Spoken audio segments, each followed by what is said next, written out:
lashed the saddle, Anthony knelt on the dusty floorboards of the barn, his trembling hands clutching a yellowed birth certificate. The name on it read Aurelio Luis Fernandez, a name that carried 40 years of silence and a truth that Wind, his sorrel horse, had guarded like a sacred secret deep within an old saddlebag. 3 weeks before this moment of revelation, the Santa Clara Ranch awoke as it always did to the sound of roosters and the aroma of fresh coffee rising from the kitchen. Anthony Fernandez, at 62, maintained the same routine inherited from his grandfather, waking before sunrise, walking through the misty pastures of the Shenandoah Valley, checking on the cattle, and talking to Wind, his most loyal companion since bringing him, still a colt, from the Charlottesville County Fair. The sorrel had always been gentle, intelligent, almost human in his gestures. For over 10 years, he'd accepted the saddle without resistance, galloped along the mountain trails, and helped with the cattle with the precision of someone who understood his owner's every move.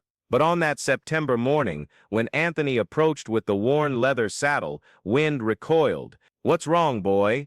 Anthony murmured, surprised. "Did you hurt yourself?" The horse reared slightly, nostrils flared, eyes fixed on the saddle as if it held an invisible threat. Anthony ran his hand along the animal's back, searching for wounds, but found nothing. He tried again to put on the saddle, and Wind reacted more intensely, neighing loudly, a sound that echoed through the mountains like a lament. "Easy, easy," Anthony said, stroking the horse's neck. "It must just be a bad day." But it wasn't just one day. The next morning, the scene repeated itself, and the one after that, and every morning of the week that followed. Wind, who had always been an extension of Anthony's legs across the fields, now flatly refused the saddle. The rancher began to worry. He first called Dr. Sebastian, a retired veterinarian who still attended to the region's animals out of pure passion. The thin man, with white hair and wire-rimmed glasses,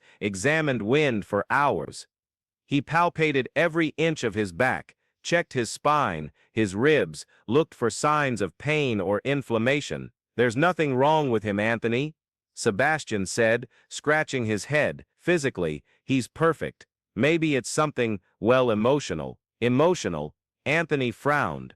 "Horses have emotions now." "They do. And you know that better than anyone. This horse has known you for years. If he's rejecting the saddle, it might be that he's feeling something we don't see." Anthony wasn't entirely convinced, but he respected the old veterinarian's opinion. He tried different approaches. He changed the saddle blanket, adjusted the straps, even considered buying a new saddle. Nothing worked. Wind remained adamant. Frustration grew. Anthony depended on the horse to traverse the ranch's vast pastures, check the fences, and herd the cattle. Unable to ride him, he felt limited, aging faster. Worse than that, he felt he was losing his connection with his most loyal companion. The nights became long and thoughtful. Sitting on the porch, watching Wind graze in the paddock near the house, Anthony pondered memories. He remembered when he bought the horse, young, full of energy and hope. Back then, Anna Louise was still a part of his life,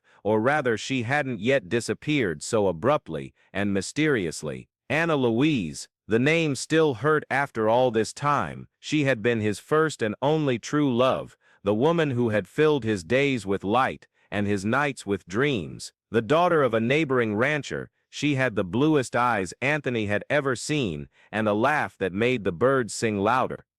They had dated for 2 years, planned a wedding, dreamed of children. Then, overnight, she vanished. Her family said Anna Louise had decided to try life in the big city, that she no longer wanted the simple life of the countryside. Anthony never fully believed that version. He knew Anna Louise, he knew how much she loved that land, how fondly she spoke of family traditions, animals, and the planting cycles. It didn't make sense that she would simply abandon everything and everyone, without a word, without a goodbye. For months, Anthony searched for her. He traveled to Richmond, then to Washington, D.C., following vague clues and rumors. He never found her.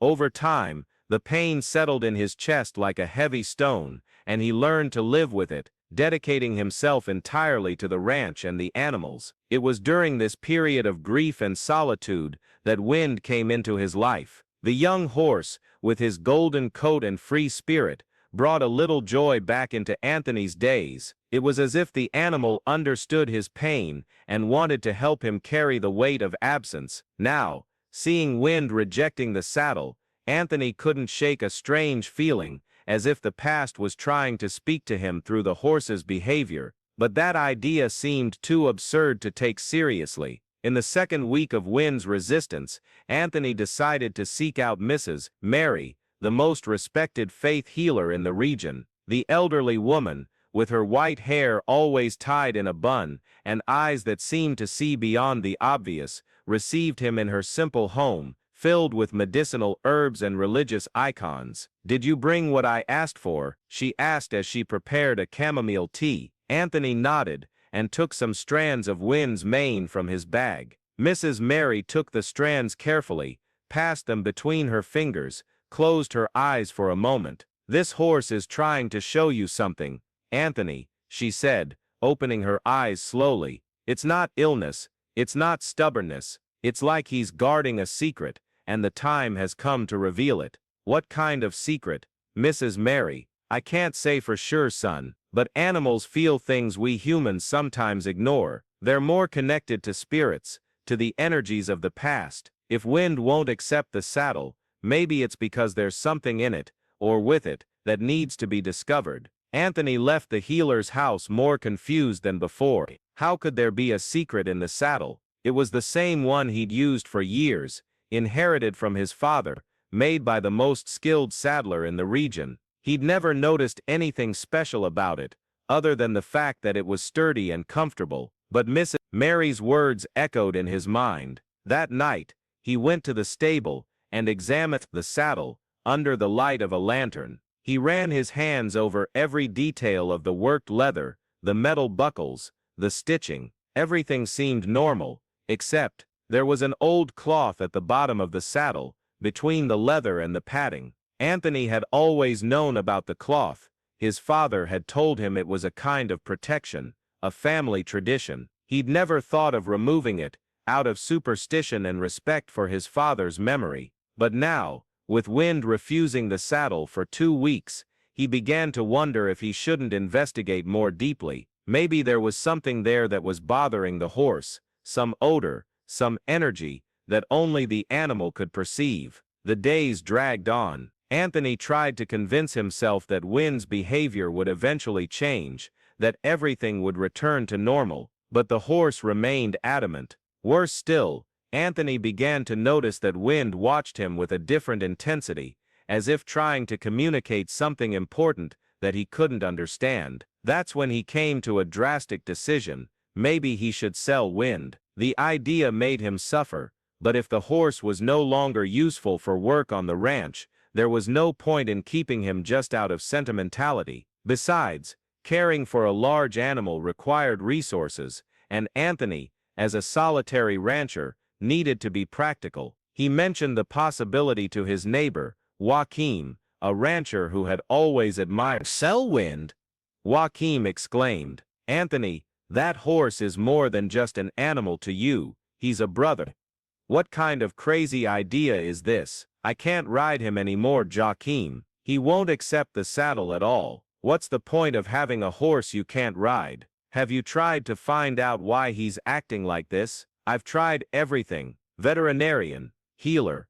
I changed equipment. Nothing works." Joaquim scratched his chin, thoughtfully. "What if the problem isn't with Wind, but with something only he can feel? Have you thought about that?" The question echoed in Anthony's mind for days. What if Joaquim was right? What if Wind wasn't being stubborn, but trying to protect him from something, or show him something important? The revelation came on a September afternoon, when the sky was heavy with low clouds, and the biting wind heralded the arrival of rain. Anthony was in the stable, contemplating the saddle hanging on the wall, when Wind appeared in the doorway, whinnied softly, and fixed his gaze on the object. It was at that moment that Anthony made the decision that would change his life forever. With determined hands, He removed the saddle from the wall and began to examine it meticulously. This time, he didn't just run his hands over the leather. He looked for loose stitches, for signs of wear that might hide some secret. And then he saw it, a small opening in the seam of the old cloth that covered the bottom of the saddle, an opening so discreet that it had gone unnoticed all these years. Carefully, he inserted his fingers into the opening and felt something that shouldn't be there. His heart began to beat faster. With a small knife, he carefully widened the opening and removed what was hidden, a small blue satin ribbon, faded by time, and with it folded into small squares, an old yellowed note. His hands trembled as he unfolded the paper. The handwriting was unmistakably Ana Luisa's, delicate, slanted, with that special way of forming the letters that he knew so well. The words written in faded ink stopped the world. If you found this, Anthony, it's because wind didn't let you forget. I never left of my own free will. Trust his instinct. Go back to the barn where we said goodbye. There's what you've always been looking for. Emotion washed over him like a giant wave. His legs weakened, and he had to lean against the wall to keep from falling. Ana Luisa had left a message. After 40 years, she was speaking to him again. If you're following this exciting journey of discovery and want to continue receiving touching stories like this, be sure to subscribe to the channel so you don't miss any account that can transform your perspective on love, loyalty, and the mysteries that life holds for us. Wind, who had remained at the stable door, approached and nudged his muzzle against Anthony's shoulder, as if he knew he had finally fulfilled his mission. The horse had guarded that secret for years, waiting for the right moment, protecting the message until it could be discovered. With the note still trembling in his hands, Anthony walked towards the barn. It was an old building, used to store tools and animal feed. It had been years since he had gone in there, except to fetch some specific equipment. The place was filled with cobwebs, dust, and the smell of old wood. But that afternoon, there was something different in the air, an expectation, an energy that made his heart beat erratically. Wind followed him, restless, and Anthony noticed that the horse kept looking insistently at the barn's wooden floor. That's when he saw the trap door. He had always known of its existence. His grandfather had built that small cellar to store food during the winter. Over time, the trap door had been covered with objects and forgotten. But now, following Wind's gaze, Anthony remembered it. With effort, he moved aside the boxes and tools covering the trap door and pulled up the heavy wood. The creak of the hinges echoed through the barn like a groan of relief. Inside the small space, protected from the damp by a waxed cloth, was an iron box. Anthony retrieved the box with trembling hands. It was locked with a small padlock, but the metal had rusted over time. With a pair of pliers, he easily opened it. The contents of the box were like a punch to the stomach and a hug to the heart at the same time. There were dozens of letters written in Ana Luisa's handwriting, letters that had never reached him. There were photos of the two of them together, smiling in love, that he didn't even know existed. And there was a Saint Benedict medal that Ana Luisa always wore around her neck. But what impacted him most was the document at the bottom of the box, a birth certificate in the name of Aurelio Luis Fernandez, born 9 months after the last time Anthony and Ana Luisa had seen each other. Tears came without warning, uncontrollable. Anthony fell to his knees on the dusty barn floor, holding the certificate as if it were the most precious thing in the world. He had a son. Ana Luisa hadn't abandoned him. She had been taken, forced to leave. What had happened? With trembling hands, he opened one of the letters. The date was a few months after Ana Luisa's disappearance. My dearest Anthony, I don't know if you'll ever read this, but I have to try. I didn't leave because I wanted to. My father found out I'm expecting our child and forced me to come to my aunt's house in Oro Preto. He says it's to preserve the family's honor, that after the baby is born, I'll be able to come back. But I'm afraid that will never happen. If anything goes wrong, if I can't come back, I want you to know that I loved you more than anything in this life, and that our son will carry this love forever. Anthony read letter after letter, reconstructing the history that had been denied him. Anna Louise had written tirelessly, telling about the pregnancy, about Aurelio's birth, about her father's plans to give the child up for adoption. She wrote about the struggle to raise the boy alone, about the financial difficulties, about how much she missed him. The last letter was different from the others, written in a shakier hand, as if Anna Louise were very ill. Anthony, our son is a grown man now. He's 25, and he's just like you. He has the same gentle nature, the same strength in his hands, the same love for animals. He works on a farm in Tiradentes. I didn't have the courage to tell him about you all these years, for fear that my father would do something to you. But now that I'm leaving, I want you to meet him. His address is in the envelope. Please, Anthony, find our son. Tell him he was very loved, even from a distance. The address was written on a small yellowed piece of paper.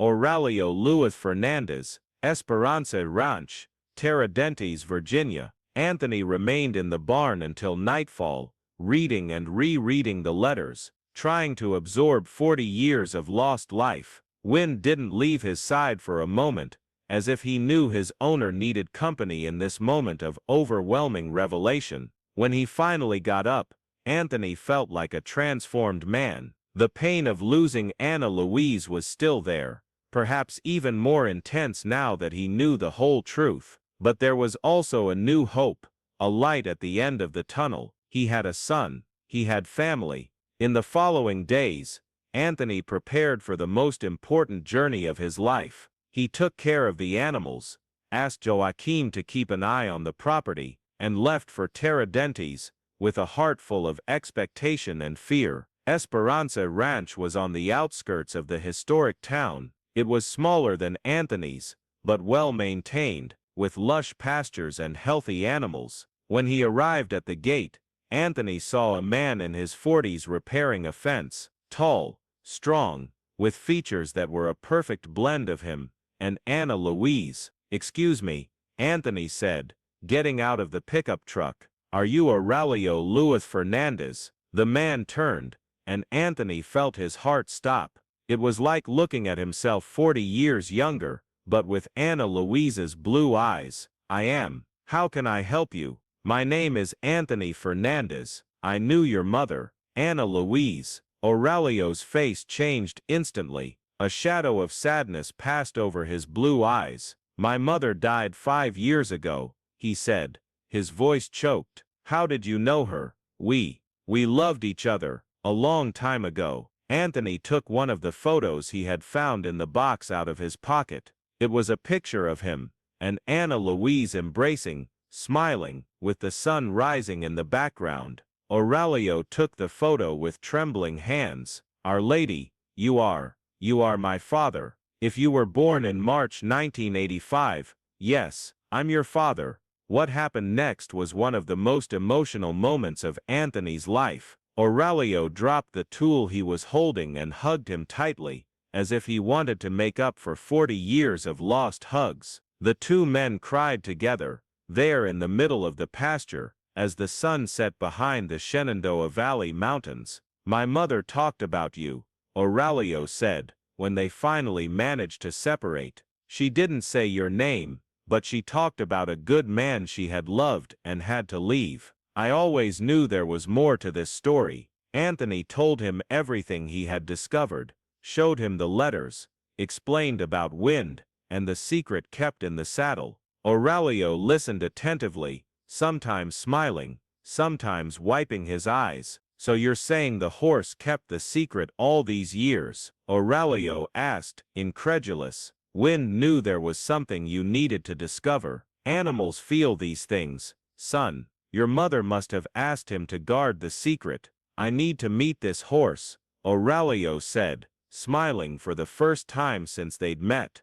2 weeks later, Aurelio visited Anthony's ranch. The meeting between him and Wind was magical. The horse, who had refused a saddle for weeks, approached Aurelio, as if recognizing him, as if knowing who he was. He allowed himself to be touched, brushed, spoken to, and when Anthony put on the same saddle that had guarded the secret for so long, Wind accepted it docilely, as if his mission was finally complete. Father and son rode together along the ranch trails, talking about Anna Louise, about the lost years, about the future they could now build together. Aurelio decided to move to his father's ranch, bringing his own family, a loving wife and 2 young children, whom Anthony welcomed as the grandchildren he never expected to have. Santa Clara Ranch came alive. Children's laughter echoed across the fields, the house filled with love and conversation, and Anthony discovered the happiness he thought he'd lost forever. Wind remained his faithful companion, but now with a special dignity, as if knowing he had fulfilled the most important mission of his life. When Anthony's grandchildren asked why Grandpa loved that horse so much, he told the story of the secret kept in the saddle, of how Wind had been the link between past and present, the guardian of a truth that changed everything. Years later, when Wind finally passed away, Anthony buried him atop the hill overlooking the entire ranch. On the simple wooden headstone, he wrote only Wind, the guardian of heart's secrets. And every morning, when he went up to visit the horse's grave, Anthony silently thanked the animal who had guarded the greatest treasure of his life, the chance to know his son and discover that true love, even separated by time and distance, always finds a way to reveal itself. Aurelio, who had become not only a son, but a partner on the ranch, used to say that animals are the disguised angels that God places in our lives to take care of what matters most, the bonds of the heart that time cannot break. And so, under the open sky of the Shenandoah Valley, among green mountains and sun-drenched fields, the family that fate had separated reunited, thanks to the intuition of a faithful horse who knew how to keep a secret until the right moment to reveal it. The saddle still hangs on the stable wall, but now as a sacred relic, a symbol that sometimes miracles reach us through the simplest and purest beings, those who love unconditionally and protect without asking for anything in return, waiting only for the human heart to be ready to receive what has always been rightfully theirs: love, family, and the chance to begin again.